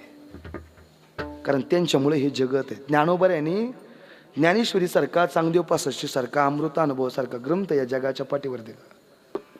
स्वतःचा संसार केला. यात काय नवल आहे. या जगाच्या संसाराची चिंता ज्या संत महात्म्यांनी केली. महाराज काय संताचं जीवन आहे. स्वतःचा संसार केला आणि जगाच्या संसाराची चिंता केली. महाराज असं कीर्तनामध्ये एका ठिकाणी मी बोललो असताना एकाने मला प्रश्न केला. म्हणे महाराज तुम्ही म्हणता ज्ञानोबाऱ्याने संसार केला, मग ज्ञानोबाऱ्याने संसार केला ज्यानं लग्न केलं, ज्याला लेकर झाली त्यालाच त्याने संसार केला असं म्हणता येईल. ज्ञानोबाऱ्याने काय संसार केला. तर वाक्य खूप महत्वाचं आहे. ज्ञानोबाऱ्याने सुद्धा संसार केला. माऊल्या केला का नाही केला. हा म्हणा नाही तर नाही म्हणा. तुम्ही जर हा म्हणत असाल तर ज्ञानोबाऱ्याने लग्नच नाही केलं संसार कसं म्हणताय. तुमचं काय मत आहे. अवघाची संसार, जगाचा संसार सफल केला. ज्ञानोबाऱ्यांनी केला का नाही याचं मला उत्तर द्या. केला म्हणा होतं, त्यांना मुलं पाहिजे ना. तुम्ही संसार केला, संसारिक असं कुणाला म्हणता येईल ज्याने लग्न केलं त्याला. मग माऊली ज्ञानोबाऱ्यांनी लग्न केलं का एवढं प्रश्नाचं उत्तर मला द्या. आहे का संसारिक. नाही म्हणताय माऊली. आता तुमचं काय मत आहे. तुम्ही नाही म्हणताय का. मग तेवढं प्रश्नाचं उत्तर देतो पुढे जातो. बाबा कलिंगी तुरान जंगी सामना तुमच्याकडे असतो का नसतो. तुमच्याकडे नसतो मला वाटतं. आमच्या तिकडे लय मोठा प्रसिद्ध आहे. आम्ही एक ठिकाणी त्या ठिकाणी त्यांच्या सामन्यामध्ये ऐकलेला प्रसंग आहे. बाबा माऊली ज्ञानोबाऱ्याने संसार केला. बाबा नका मारू हो तिला. उद्या कीर्तन सुद्धा नाही पाहिजे बरं. नाही तर तुमचं लय शेवट अवघड होईल. तिला मारल्या हो. तिला मारू नका. कीर्तनात बसू द्या तिला. मावल्या हो पाया ती मला काय नाही वाटत. पोरं पार इथं येऊन केले. तुम्ही कशाला पायी वडताय. तेवढा ज्ञानोबाऱ्याचा शब्द तिच्या कानावर पडल. अजून 4-5 वर्षांनी सप्त्याकरिता तेच लहान लहान लेकरं आहे ना. तुम्ही तुमच्या घरी ठेवतात. ते माऊली येते तर तिला कशाला मारता बाबा. येऊ द्या तिला, बसू द्या. ऐका सर्वांनी इकडे लक्ष द्या. आपल्याकडे वेळ कमी आहे बरं. तुम्ही म्हणतात ज्ञानोबाऱ्याने संसार नाही केला. महाराज ज्ञानोबाऱ्याने संसार केला. ज्ञानोबाऱ्यांना 4 मुलं आहेत. बाबा कापडे बाबा अशी कसं म्हणता. महाराज 4 मुलं आहेत. त्यांनी लग्नच नाही केलं तर 4 मुलं कुठे. तुम्ही आळंदीला जाता ना. मग तुम्ही कधी ज्ञानोबाऱ्याची 4 मुलं पाहिली का. ऐकून ठेवा बरं. ऐकणारी मंडळी चांगली आहेत. आणि ज्यांच्या दरबारामध्ये सेवा करतोय ना, कोण्या जन्मातलं माझं भाग्य आहे. कामखळेकर महाराजांची इथं मला सेवा करण्याची, त्यांच्या मायबापाचं दर्शनाचं योग आला. आयुष्यभर परमार्थ केलेली भूमी. म्हणून एव जबाबदारीनं वाक्य सांगतो बरं. इकडं माझ्याकडे लक्ष द्या. आता ज्ञानोबाऱ्यांनी त्या ठिकाणी संसार केला. त्यांना 4 मुलं आहेत महाराज. कोणती 4. एक पहिला मुलगा ज्ञानी, दुसरा मुलगा योगी, तिसरा मुलगा साधक आणि चौथा मुलगा अनाथ. ही ज्ञानोबाऱ्यांची 4 मुलं आहेत. असं चालून सांगून कसं जमल. पहिला मुलगा काय पोरा हो तुम्ही सांगा बरं. पहिला मुलगा थोडं मोठ्याने बोला. मागं जायला गेला पाहिजे आवाज. इकडची म्हणा आणि इकडची म्हणा. पहिला मुलगा, दुसरा मुलगा, तिसरा मुलगा आणि चौथा मुलगा. हे पोरांपेक्षा पोरींचाच आवाज जास्त येतो. तुम्ही का बरं आवाज देणं मोठ्याने. हे तुमच्यात आपल्या सर्वांकरिता आपण संस्थेत शिकणार आहेत ना. म्हणून हे आपल्या लक्षात राहिलं पाहिजे. पहिला मुलगा ज्ञानोबाऱ्यांचा. मोठ्याने बोला तुम्ही सर्वांनी. तुमच्या पार झालं पाहिजे. पहिला मुलगा ज्ञानी मुलं आहे. यांच्याकरता एकदा टाळी वाजवा. आपली लेकरांसाठी जाऊ द्या पण या दुसऱ्याच्या तरी वाजवत जा. पहिला मुलगा ज्ञानी मुलाकरिता वेद हा ग्रंथ माऊली ज्ञानोबाऱ्यांनी ठेवला. ज्ञानोबाऱ्याचा दुसरा मुलगा योगी मुलाकरिता चांगदेव पासष्टी सारखा ग्रंथ माऊली ज्ञानोबाऱ्यांनी ठेवला. ज्ञानोबाऱ्याचा तिसरा मुलगा साधकाकरिता पवित्र ज्ञानेश्वरी सारखा ग्रंथ ठेवला. माऊली ज्ञानोबाऱ्याचा चौथा मुलगा अनाथाकरिता म्हणजे तुमच्या आमच्याकरिता हरिपाठासारखा ग्रंथ ठेवला. तुम्ही टाळी वाजवली म्हटलं मी तर संपूर्ण नाही चाललो. ऐका. ज्ञानोबाऱ्याचा पहिला मुलगा ज्ञानी मुलाकरिता कोणता ग्रंथ ठेवला. वेद. आणि त्या वेदाने सुद्धा ज्ञानोबाऱ्याला आई म्हटलेलं आहे. वेदशास्त्र देती ग्वाही म्हणती ज्ञानाबाई आई. पहिल्या मुलाचं उत्तर मिळालं. ज्ञानोबाऱ्याचा दुसरा मुलगा योगी मुलाकरिता चांगदेव पासष्टी सारखा ग्रंथ ठेवला आणि त्यांनी सुद्धा ज्ञानोबारा आई म्हणावं. ज्ञानराज माझी.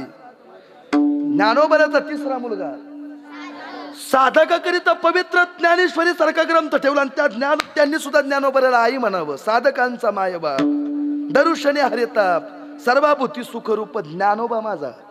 ज्ञानोबाचा चौथा मुलगा. अनाथ म्हणजे तुम्ही आम्ही तुम्हा आम्हाकरिता हरिपाठासारखा ग्रंथ ठेवला. ज्ञानराज माझी अनाथाची माय. ही ज्ञानोबराची 4 लेकरं आहेत. आली का लक्षात तुमच्या सर्वांच्या? केला का संसार ज्ञानोबराने? आता शिकेला महाराज. ऐका, पण स्वतःचा संसार करत असताना स्वतःच्या संसाराची विचार न करता या जगाच्या कल्याणाकरिता आपलं जीवन व्यतीत केलं. आज कुणाची कीर्ती अजरामर राहत नाही.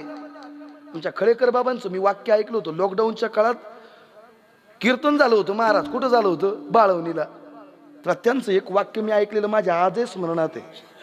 जे माणसं स्वतःकरिता जीवन जगतात ती जिवंतपणीच मेलेली असतात, पण जे माणसं दुसऱ्याकरिता जीवन जगतात ती मेली तरी जिवंतच असतात. आजही माझ्या मोबाईलमध्ये ती क्लिप आहे. त्याच्यामध्ये उत्तर फक्त संत महात्म्यांचं येतं. एकच वाक्य सांगतो, सेवेला निरोप देतो, ऐका. न सुकता ज्ञानेश्वरी ग्रंथाचं त्या ठिकाणी मुखातून वाचन निघत होतं. माऊल्या हो, राहू दे ना तिला, काय करते, पाणी पिऊ दे, तू खाली बस, पाया पडतो मी तुझ्या. नाही तर तुझं त्या ठिकाणी त्या मुलीला हे चक दिसत केली तर मी माझ्या बरोबर घेऊन जाईल बरं. मग तुला पटेल का? तुला वाटत असेल आई का त्या ठिकाणी तिला तुझ्या जवळ राहावं, तिथं तिकडे येऊ नको बरं. ते आता माझ्या जवळ आहे, तिला पाणी पिऊ दे, भूक लागली तिला. कीर्तन माझं अजूनही 10 मिनिटं संपत नाही. तू कशाला इसक दिसक करते विठ्ठला? हा, ऐकणारी मंडळी सगळे इकडून तिकडून सर्वजण ऐका. माऊलीत ज्ञानोबर आहे. उदाहरण मी तुमच्या समोर सांगितलं, ऐका ना सर्वांनी. न चुकता ज्ञानेश्वरी ग्रंथातच त्या ठिकाणी दुंडा महाराज मुखातून वाक्य निघायचं, लोक ऐकण्याकरिता पोतं टाकून बसत होती. बाबा वय झालं, आंघोळ न करता हातपाय तोंड धुवायचे, ज्ञानेश्वरी सांगण्याकरिता व्यासपीठावर बसायचे. ऐका सर्वांनी, हातपाय तोंड न धुता ज्ञानेश्वरी व्यासपीठावर जाऊन बसायचे. एका सदग्रस्ताने खाली बसलेला प्रश्न केला, का हो तुम्ही तो स्वतःला संत साधू म्हणून घेता, ज्ञानेश्वरी सारखा पवित्र ग्रंथ तुम्ही आंघोळ न करता या जगाला ज्ञानेश्वरी सांगता, हे तुम्हाला बरोबर वाटतं का? तर धुंडा महाराजांनी दिलेलं उत्तर आहे, जसं आईला स्तनपान करण्याकरिता मुलाला आंघोळीची गरज नाही ना, तशी ज्ञानेश्वरी माझी आई आहे आणि ती सांगण्याकरिता मला आंघोळीची गरज नाही म्हणे. थोर महात्म्याचं वाक्य थोरच असतं. एवढं प्रेम असावं महाराज, एवढं प्रेम आपण देवावर करा. काय होईल? तो जगाचा मालक आपल्यावर कृपा करेल. मायबाप एवढा कृपाळू, तो जगाचा मालक का तुमच्या आमच्यासाठी काय येऊ शकत नाही. त्या माता द्रौपदी करिता जर जगाचा मालक आला असेल तर तुमच्या आमच्यासाठी सुद्धा येईल. तो एवढा कृपाळू आहे. किती कृपाळू आहे? एक उदाहरण सांगतो, सेवेला निरोप देतो बाबा. चालेल ना 10 मिनिटं पुढे गेलं तर? तुम्ही हा म्हणताय म्हणजे अर्धा तास कीर्तन लेट झाले, मी अर्धा तास सोडणारच नाही. वा, तुम्हाला बोर नाही झाला ना? कारण काय काय होतंय, समताची उदाहरणं सांगितलं, काही ना झोपा येत असतात, पण माऊल्या हो समताचंच उदाहरण ऐका बरं, त्याने आपलं कल्याण होईल. किती कृपाळू आहे जगाचा मालक. संत मांदियाळीमध्ये संत कुर्मादास नावाचे संत होऊन गेले महाराज. देवानं पाय आणि हात नाही दिले. आमच्या पप्पू शेटला एवढं दृष्टांत लय आवडतो बरं. किती कृपाळू जगाचा मालक महाराज. हात आणि पाय नाही दिले कुर्मादासांना, पण आंधळ्या पांगळ्याचा एक विठोबा दाता. हात आणि पाय नाही दिले पण एवढं शुद्ध सात्विक अंतकरण दिलं होतं महाराज. जसा गावात सप्ताह आपल्या इथं चालू झाला ना, तसा कुर्मादासांच्या गावामध्ये सप्ताह चालू झाला बरं आई.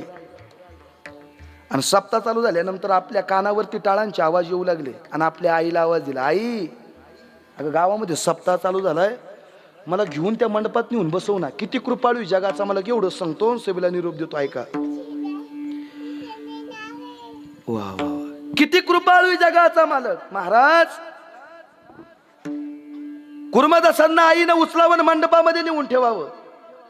जगाच्या पाठीवर ज्यांना आंधळीन पांगळी मुलं आहेत त्या मायबापाला विचारा, दुसऱ्यांना काय कळणार आहे त्याच्याविषयी. ज्या माऊल्यांना आंधळीन पांगळी मुलं आहेत ना, त्या मायबापांना त्याचं दुःख विचारलं पाहिजे. रात्रीचे 10 वाजू दे, 11 वाजू दे, ज्याच्या जीवनातून आईन बाप नावाचा शब्द निघून गेला, रात्रीचे 10, 11, 12 वाजू दे, माझा पोरगा अजून कसा घरी येत नाही, कसं अजून कसा घरी आला नाही, म्हणून वाट पाहण्याकरिता घरात मायबाप आहे. जाऊ द्या मायबाप, वाट लावणारी लोक पावलं पावली मिळतील, पण वाट पाहणारे आई वडील परत मिळू शकत नाही. वाक्य सांगतो बरं, वाट लावणारी लोक पावलं पावली मिळतील पण वाट पाहणारे परत मिळू शकत नाही. माऊली इथं मांडीवर घेऊन बसतं का तिला? इथं मांडीवर घेऊन बसा, पुढंच बसा, पण तुम्ही मागं नका घेऊन जाऊ. किती कृपाळू जगाचा मालक आहे. बाटली घेऊन जा तिला. ऐका सर्वांनी, मायबाप गावामध्येच असा सप्ताह चालू झाला. दररोज त्या ठिकाणी ती माऊली कुर्मदासांना उचलायची आणि मंडपामध्ये घेऊन यायची बरं का बाबा. दररोज उचलायची आणि कुर्मदासांना मंडपामध्ये घेऊन येत होती आणि कीर्तन संपल्याबरोबर परत माघारी जात होते. ऐका, 7 दिवसाचा सप्ताह पार झाला. 8व्या दिवशी काल्याचं कीर्तन झालं आणि बाबांच्या मुखातून वाक्य निघालं, कोण्या वारकऱ्याला जर पंढरपूरला यायचं असेल ना, आज आपल्या गावातून दिंडी निघते म्हणे, कोणाला पंढरपूरला यायचं असेल तर त्यांनी दिंडीमध्ये सहभागी व्हा. दिंडीमध्ये सहभागी व्हा असं म्हटल्याबरोबर वारकऱ्यांनी हातामध्ये पताका घेतली आणि पंढरपूरच्या दिशेने निघाले. पण खांबाला पाठ देऊन बसणाऱ्या कुर्मदासांनी त्या वारकऱ्याकडे पाहिलं, डोळे भरून आले. बाबा का? जगाच्या मालकाने जर मला हात आणि पाय दिले असते ना, मला यांच्या बरोबर पंढरपूरला जाता आलं असतं. वारकऱ्यांकडे पाहिलं, डोळे भरून आले. एका वारकऱ्याला जवळ बोलवलं कुर्मदासांनी, बाबा मला येता येईल का हो पंढरपूरला? मला येता येईल का पंढरपूरला? असं म्हटल्याबरोबर त्या ठिकाणी त्या वारकऱ्याने बोलायला सुरुवात केली, कुर्मदासा, अरे देवानं तुला जर पायाने हात दिले असते ना, तुला येता आला असं पंढरपूरला, पण आता कसा येशील? बरं का माऊली हो, असा शब्द मुखातून बाहेर निघाला आणि वारकरी पंढरपूरच्या दिशेने निघाले. पण कुर्मदासांनी मनामध्ये विचार केला, मला देवानं हात आणि पाय नाही दिले म्हणून काय झालं? ऐका सर्वांनी, दिंडी पुढं चालत होती, लोटांगण घेत घेत कुर्मदास माघारून चालत होते. 1 मिनिट माझ्याकडे उंच कान करून ऐका. दिंडी पुढे चालत होती, कुर्मदास लोटांगण घेत घेत माघारून चालत होते. संध्याकाळची वेळ झाली. वारकरी मंडळी त्या ठिकाणी दिंडीच्या ठेप्यावर थांबले आणि कुर्मदास अर्ध्या रस्त्यावर होते. लोटांगण घेत जात असताना खडे टोचायचे, काटे टोचायचे अंगामध्ये. रक्तबंबळ शरीर झालं आणि मनामध्ये विचार केला, माझ्या बरोबरचे वारकरी आता झोपले असतील जेवून, पण मी जर जेवून झोपलो तर मी वारकऱ्यांबरोबर पंढरपूरमध्ये पोहोचायचो नाही. रात्रीचंही लोटांगण घेत घेत सकाळची काकड्याकरिता मंडळी उठली का कुर्मदास दिंडीमध्ये हजर असायचे. 1 दिवस झालं, 2 दिवस झालं, 3 दिवस निघून गेले. रस्त्यानं प्रवास करत असताना रस्त्याच्या कडेचे काटे टोचायचे, खडे टोचायचे, रक्ताबंबळ शरीर झालं. अवघं 1 दिवसावर पंढरपूर आलं. किती कृपाळू जगाचा मालक आहे का? 1 दिवसावर पंढरपूर आला, कंठामध्ये प्राण आला होता, रक्तबंबळ शरीर झालं होतं. सकाळची वेळ आहे. काकडा करून जेवढ्याला मंडळी त्या ठिकाणी पुढच्या प्रवासाकरिता निघाले. जगाचा मालक आता उद्या आपण त्याला पाहण्याकरिता जाणार आहे.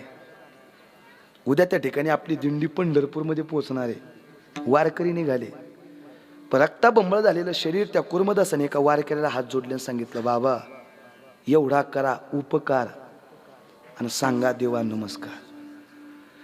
इथपर्यंत मी तुमच्या सोबत आलो, पण इथून पुढे मी तुमच्या सोबत देवापर्यंत येईलच म्हणून सांगता येत नाही का? कंठामध्ये प्राणाला माझ्या आता खडे टोचून रक्ताबंबळ शरीर झालं. माझा देवाला एवढा निरोप सांगता का? देवापर्यंत माझा एवढा निरोप नेऊन पोचवता का बाबा? त्या कुर्मदासाने हात जोडले. वारकरी मंडळी पंढरपूरपर्यंत गेली आणि त्या वारकऱ्याने देवाच्या समोर जाऊन देवाला त्या ठिकाणी बोलायला सुरुवात केली, देवा आमच्या बरोबर आला होता बरं, अखंड तू त्यात तुझं नामस्मरण तो करतोय, तू त्याला हात आणि पाय नाही दिले, कंठामध्ये प्राण आला आणि तुला पाहण्याची भेटण्याची खूप इच्छा आहे देवा, तुझी खूप वाट पाहतोय तो, तुला पाहण्याकरिता आतुर झालाय देवा. तू सत्या ठिकाणी त्यांचा निरोप तुझ्यापर्यंत घेऊन आलोय देवा. एवढा निरोप देवापर्यंत पोचला. वारकरी निघून गेले आणि जगाच्या मालकाने विटेवरून खाली उतरावं. गजबज दिलं पंढरपूर होतं. वारकऱ्यांची मांदियाळी पंढरपूरमध्ये आली होती, पण जगाचा मालक कुर्मदासाकरिता कुर्मदासाच्या जवळ गेला. रक्ताबंबळ झालेलं शरीर पाहिलं आणि जगाचा मालक खाली बसला मावल्यावर आणि कुर्मदासाचं डोकं आपल्या मांडीवर घेतलं आणि कुर्मदासाने डोळे उघडले आणि देवाकडे पाहिलं आणि पाहिल्याबरोबर एक मुखातून वाक्य निघालं, देवा मला वाटलं माझ्यासाठी तू यायचा नाही, देवा मला वाटलं माझ्यासाठी तू आता यायचा नाही. त्या क्षणाला जगाच्या मालकाने दिलेलं उत्तर आहे, कुर्मदासा तुझ्या बरोबरचे वारकरी पंढरपूरमध्ये पोहोचलेत, आता तुझी वारी अर्धी राहिली, तुला वारी पूर्ण करण्याकरिता पाय देऊ का परत? तुझ्या बरोबरचे वारकरी पंढरपूरमध्ये पोहोचलेत, तुझी अर्धवट वारी राहिली, तुला पाय देऊ का वारी पूर्ण करण्याकरिता? त्याला कुर्मदासाच्या मुखातून निघालेलं वाक्य मावल्यावर, देवा बरं झालं तुम्हाला पाय नाही दिले, तुम्हाला जर हात आणि पाय दिले असते तर मी वारकऱ्यांबरोबर चालत पंढरपूरला गेलो असतो, पण तू आज मला हात आणि पाय नाही दिले. वारकरी पंढरपूरमध्ये पोहोचलेत देवा. आणि तू पंढरपूर सोडून माझ्या इथं आलाय आणि तुझ्या मांडीवर मला मरण येतंय, यापेक्षा दुसरं भाग्य कोणतंय महाराज? रडायला सुरुवात केली. शेवटचा श्वास कुर्मदासाने घेतला. किती कृपाळू जगाचा मालक.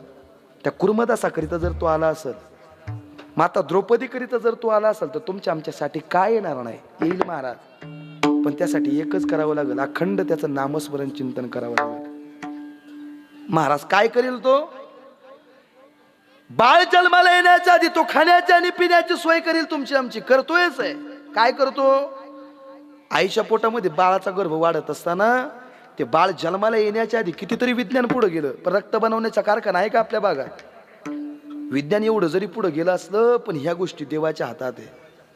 उन्हाळ्याच्या दिवसामध्ये सगळं रान वाळून गेलेलं आहे, पण हिरवागार वृक्ष तुम्हा आम्हाला पाहायला मिळतो. कोण करते महाराज? फुटती तरुवर उष्ण काळ मासे, जीवन तयासे कोण घाले. काय करतो महाराज? तेने तुझी काय नाही केली चिंता, राहे त्या अनंत आठवणी. तो चिंता करण्याकरिता तर तिथं बसलेला आहे. म्हणून काय करा? अखंड त्याचं नामस्मरण चिंतन करा. महाराज सरळ भावार्थ तुमच्या समोर ठेवण्याचा प्रयत्न केला, पण एक शेवटचं उत्तर तुम्ही सर्वांनी मला मिळून द्यायचं. ऐका. पहिला शब्द जगद्गुरु तुकोबर यांचा आहे. कार्य नाठविषयी कृपाळू देव असून पोषितो जनासी एकला तो. त्याच्यामध्ये त्याचं उत्तर नाही सांगितलं. सर्वांचं भरण पोषण करतो, पण कोण करतो? त्याचं उत्तर तुकोबर सांगत नाही. बाळा दुधा कोण करी जे उत्पत्ती वाढवी श्रीपती सवेदोनी. बाळ जन्माला येण्याच्या आधी त्याच्या खाण्याची आणि पिण्याची सोय करतो. कोण येतो? त्याचं उत्तर तुकोबर सांगत नाही. फुटती तरुवाला उष्ण काळमासी, जीवन तयासी कोण घाली. एवढ्या हिरवागार वृक्ष तुम्हाला आम्हाला पाहायला मिळतोय, याला जीवदान देणारा कोण आहे? त्याचं उत्तर जगद्गुरु तुकोबर सांगत नाही. तुझी काय नाही केली चिंता, राहे त्या अनंत आठवणी. महाराज चिंता करणारा तो जगाचा मालक आहे, पण कोण आहे? त्याचं उत्तर तुकोबर आहे. आज घेतलेल्या अभंगाच्या शेवटच्या चरणामध्ये तुका म्हणे जाचे नाव विश्वभर. बोला सर्वांनी टाळी तुका वाजवा. म्हणे जाचे नाव विश्वभर. तुका म्हणे जाचे नाव विश्वभर. तुका म्हणे जाचे नाव विश्वभर. तुका म्हणे जाचे नाव विश्वभर. तुका म्हणे जाचे नाव विश्वभर. तुका म्हणे जाचे नाव विश्वभर. तुका म्हणे जाचे नाव विश्वभर. त्याच निरंतर ध्यान करी. त्याच निरंतर ध्यान करी. कार्य नाटविसी कृपाळू देवासी. कार्य नाटविसी कृपाळू देवा. त्याच निरंतर ध्यान करी. त्याच निरंतर ध्यान करी. कार्य नाटविसी कृपाळू देवासी. कार्य नाटविसी कृपाळू देवा.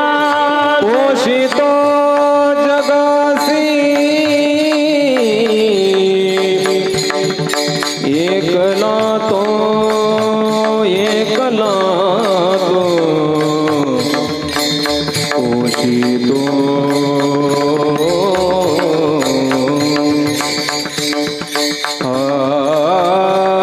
पोषितो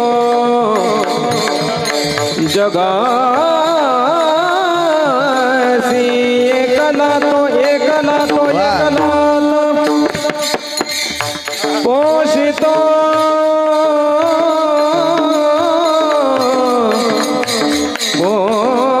पोषितो जगासी. ए पोषितो जगासी. एकला तो. पोषितो जगासी. पोषितो जगासी. पोषितो जगासी. एकला तो. पोषितो जगासी. टाळी वाजवा सर्वांनी. एकला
टाळी वाजवा एकदा सर्वांनी, टाळी वाजवा आमच्या नकुल महाराजांसाठी.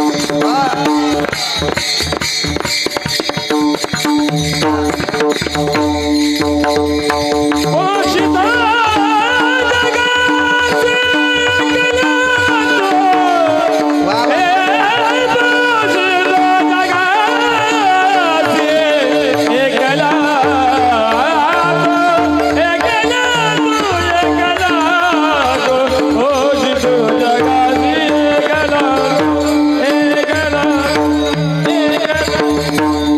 पोषितो जगासी गलातो, पोषितो जगासी गलातो, करे नाटविसी कृपाळू देवा, करे नाटविसी कृपाळू देवा.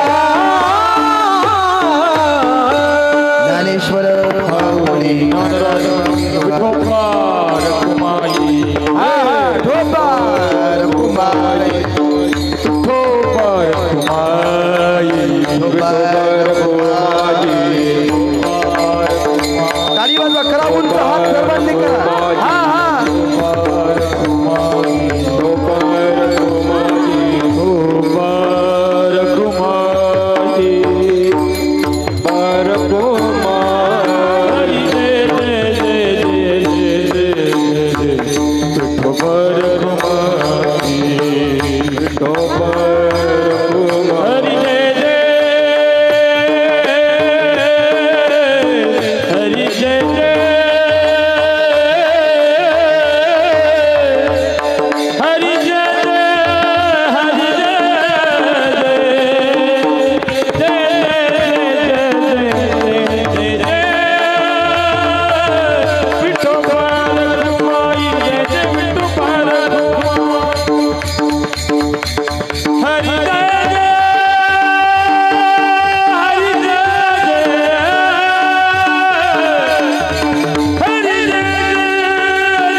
बाबांकरिता एकदा सर्वात जोरदार टाळी वाजवा सर्वांनी.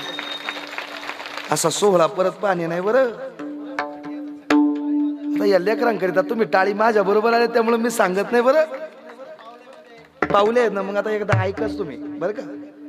एवढं मी 2 तास झालं तुम्हाला सांगतो, देवाचं नामस्मरण चिंतन करा, देवाचं भजन करा.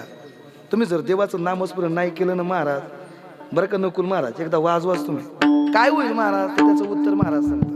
हा, हे जरी नाही कळलं तरी दुसरा येईल, हे जरी नाही कळलं, हे जरी नाही कळलं, टाळी वाजवा सर्वांनी. टाळी उंच हात करा सर्वांनी, टाळी वाजवा. करू द्या सर्व महाराष्ट्राला आमच्या खळेकर महाराजांनी एवढा मोठा सोहळा, आपल्या खरामच्या गावामध्ये एवढा मोठा सोहळा केला. करू द्या. हे जरी नाही कळलं तरी दुसरा येईल, हे जरी नाही कळलं, हे जरी नाही कळलं, तरी दुसरं येईल, हे जरी नाही कळलं. सरत सेवा तुझा काळ बांधून येईल, सरत सेवा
अनुदान मागाया सालो दान मागाया अनुदान मागाया सालो दान मागाया अनुदान मागाया सालो दान मागाया सालो दान मागाया अनुदान मागाया सालो दान मागाया एकच रात्री अर्पण होतं विचारू वाचवण एकच रात्री अर्पण होतं विचारू वाचवण अशी देखणी होती का मुसलमान तरुणीला आई म्हणाला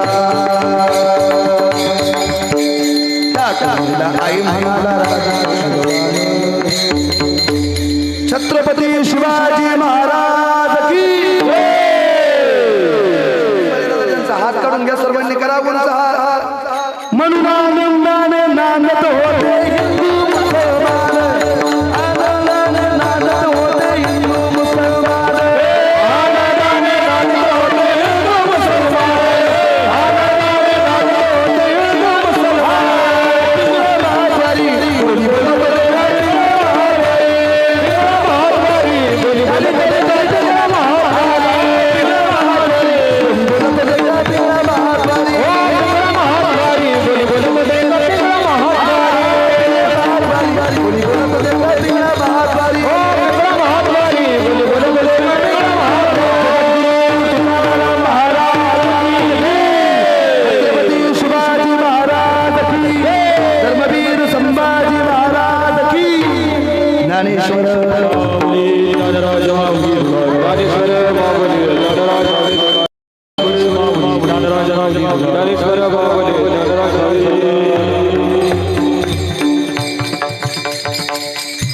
आता टाळ्या वाजायचा कसा असू माहिती का बाबा हा समाज जिंकायचा असा तर कला पाहिजे काय पाहिजे तुम्ही मी एवढं कीर्तन जीव तुडून सांगतो तुम्ही यांच्याकडे पाहता का तर त्यांच्याकडे कला आहे ऐकतात का तुम्ही समाज जिंकायचा असेल तर कला पाहिजे शत्रू जिंकायचा असेल तर कपट पाहिजे संसार जिंकायचा असेल तर पैसा पाहिजे बरं आणि देवाला जिंकायचं असेल तर शुद्ध सात्विक अंतःकरणाचा भाव पाहिजे बस हे लहान लहान लेकरं हे त्या ठिकाणी एवढे त्या ठिकाणी संस्थेतील आमच्या ताईंच्या संस्थेतील विद्यार्थिनी इकडं महाराजांच्या संस्थेतील हे लहान लहान विद्यार्थी एवढे मी 2 घेऊन आलो आमचे पप्पू शेठ म्हणले महाराज त्यांना घ्या बरं तुम्ही लहान लहान लेकरं अशी 50 आहेत जाता जाता तुम्हाला सर्व नाव वहन करतो आमचे बाबा येत असतात संस्थेवर आपल्या परिसरात आपल्या नातेवाईकात ज्यांना आई नाही ज्यांना वडील नाही ज्यांना कुणीच नाही असे विद्यार्थी जर कुठं असतील आमच्या बाबाशी संपर्क करा आमच्याशी संपर्क करा बाबा कापडे बाबा आम्ही 3री पासून तर 12वी पर्यंत दवाखान्याचा सुद्धा खर्च द्यायचा नाही मोफत शिक्षण त्या ठिकाणी देत असतो गेले 17 वर्ष झालं आमच्या बाबांचा आग्रह होता आमचे वडीलही कीर्तन करतात आमचे बंधूही पखवाद वाजवतात आम्ही कीर्तन करतो पण टाइमपास करण्याकरिता जीवनात कीर्तन आणि हे प्रवचन हे करत नाही संतांचीच वचनं तुमच्या समोर मी कीर्तनामध्ये सांगितली पाया पडून माझी विनंती तुम्हा सर्वांना असे जर लहान लेकरं कुठं जर परिसरामध्ये असतील तर नक्की आमच्याशी संपर्क करा बाबा 2 वर्षापूर्वी त्या निंबळकच्या तिथला एक विद्यार्थी आमच्याकडे होता खळेकर बाबा आई वडील दोघं ॲक्सिडेंटमध्ये निघून गेले बाबा मावशीनं आमच्याकडे आणून घातलं त्याचं नाव तुकाराम होतं छोटा होता आईचं दूध जास्त दिवस मिळालं नाही शरीर अगदी कृश झालेलं होतं बाबा मावशीनं आणून घातलं आमच्याकडं संस्थेमध्ये राहत असताना दिवाळीचा सण आला ज्यांना आई वडील होते त्यांना नेण्याकरिता आई वडील आले आमच्या मंचजवळ लांडेवाडी नावाचं गाव आहे तिथला एक विद्यार्थी संस्थेत आहे दोघाची पेटी शेजारी पेटी होती तिची माऊली तिला नेण्याकरिता आली तिच्या मुलाला नेण्याकरिता आल्यानंतर बाबा तिची माऊली त्या ठिकाणी त्या मुलाला म्हणत होती तुझ्या पप्पाने तुला चांगले कपडे घेतलेत आपल्या दिवाळीला जायचं म्हणे तिच्या मुलाला म्हणत होते पण हा 3रीचा तुकाराम त्या आईकडे पाहायचा पेटीकडे पाहायचा बॅगीकडे पाहायचा आईकडे पाहायचा पेटीकडे पाहायचा बॅगीकडे पाहायचा का डोळे भरून आले त्याचे माझे आईबाप असते तर मलाही नेण्याकरिता आले असते ती माऊली तिच्या मुलाला घेऊन गेली बाबा संस्थेतून दिवाळीला आणि सकाळची वेळा अंगणामध्ये पोरं खेळत असताना मी सहज त्या तुकारामला विचारलं म्हटलं ए तुकाराम बाकीचे सगळे गेले दिवाळीला तुला नाही जायचं का तर तो रडतच आला माझ्याकडे रडत असताना त्याने एक उत्तर दिलं म्हणे बाबा काल तो सोहम गेला ना त्याची आई त्याला नेण्याकरिता आली होती न्यायच्या वेळेला म्हणत होती तुझ्या पप्पाने तुला चांगले कपडे घेतलेत बाबा माझी आई आणि माझे बाबा देवा घरी गेलेत आता मी कोणाला कपडे घ्यायला सांगू ज्याला मायबाप नाही त्याचं जीवन असं आहे जगाच्या पाठीवर ज्याला मायबाप नाही ना असं कुठे विद्यार्थी असतील तर नक्की आमच्याशी संपर्क करा हे लहान लहान लेकरं संस्थेतले, श्रीमंताच्या घरातली नाही बरं मायबाप, ज्याला आई नाही, ज्याला मायबाप नाही. आता हा विद्यार्थी इकडचा संभाजीनगरच्या पुढं वाकडीचा आहे, हा मुंबईचा आहे. तुम्ही कधी आणायला आलात, मी तुम्हाला सर्वांना माझं आव्हान आहे मायबाप, आपल्या मुलाचे वाढदिवस, आपल्या आईचे वाढदिवस, आपल्या बहिणीचे वाढदिवस ढाब्यावर 10,000 रुपये खर्च करून आपण घालत असतो.